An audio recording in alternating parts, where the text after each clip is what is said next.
हमारे आबा व अजदाद में हमारे पूर्वजों ने पाकिस्तान जाना इसलिए नकार दिया था कि हम हिंदुस्तान में सेक्युलरिज्म के साथ खड़े थे। आज उस सेक्युलरिज्म को एक बहुत बड़ा धक्का लग रहा है, फोर्सेस की तरफ से लग रहा है, और इसके खिलाफ मैं समझता हूं कि हर मुसलमान को, हर उस हिंदू को जो सेक्युलर है, हर उस क्रिश्चियन को जो सेक्युलर है, उसको खड़ा होना ज़रूरी है। कि मैं अपने को मुसलमान नहीं मानता, मैं किसी खुदा में, भगवान में, किसी ताकत में यकीन नहीं रखता, जो पहली बेसिस होती है। लेकिन मैं एक मुसलमान ख़ानदान से ज़रूर आता हूँ, इस मुल्क का बाशिंदा हूँ, इस मुल्क का एक रहने वाला हूँ। तो मैं साइंटिस्ट हूँ या मैं किसी और प्रोफेशन में होता, इंजीनियर था पहले, मेरा एक दायित्व ये भी है, मेरा एक ये ड्यूटी है कि मैं इस मुल्क में क्या हो रहा है और अगली नस्लों के लिए मैं कैसा हिंदुस्तान छोड़ के जा रहा हूँ, उसकी तरफ मेरी नज़रें हमेशा रहें।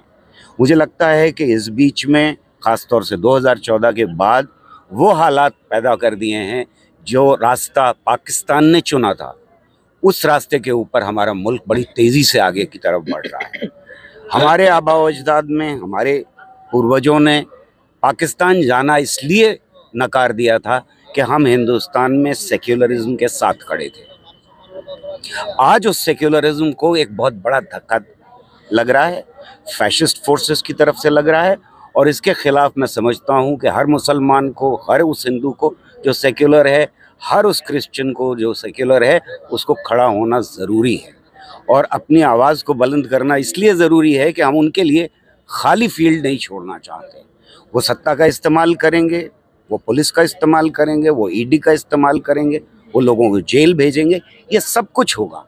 लेकिन हमारे पूर्वजों ने ये सब कुछ अंग्रेज़ों के ज़माने में झेला है, और मैं समझता हूँ कि नई नस्लें झेलेंगी इसको और आगे बढ़ेंगी और उनको मुंह तोड़ जवाब देंगी। हमसे जो कुछ हो सकता है वो हम आज कर रहे हैं। सर, ये तो वो नहीं समझते ना, आपने बिल्कुल खुले तौर पर ओपनली बोला, लेकिन अगर आज उमर खालिद जेल में, वो भी एथिस्ट है लेकिन वो उमर खालिद है, और लोग कम से कम प्रोटेस्ट करने भी उतरते हैं तो वो लोग इतना अंदर तक नहीं जानते हैं आपके बारे में भी शायद, लेकिन वो तो नाम हो जाता है ना, तो ये नाम कितना काम करता है सर? नाम जाहिर है कि काम करता है, और मुझे जो गालियाँ पड़ती हैं वो दोनों तरफ से कभी कभी पड़ती हैं।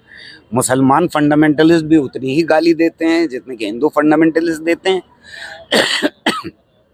हिंदू फंडामेंटलिस्ट इस नाम के ऊपर नाराज़ होते हैं और बैकफुट पे डालने की कोशिश करते हैं कि तुम गौहर रज़ा हो, तुम मुसलमान हो, वगैरह वगैरह, और उसके बाद जो गालियाँ आती हैं वो गालियाँ आती हैं। लेकिन मुसलमान भी कम गालियाँ नहीं देते हैं फंडामेंटलिस्ट जो होते हैं।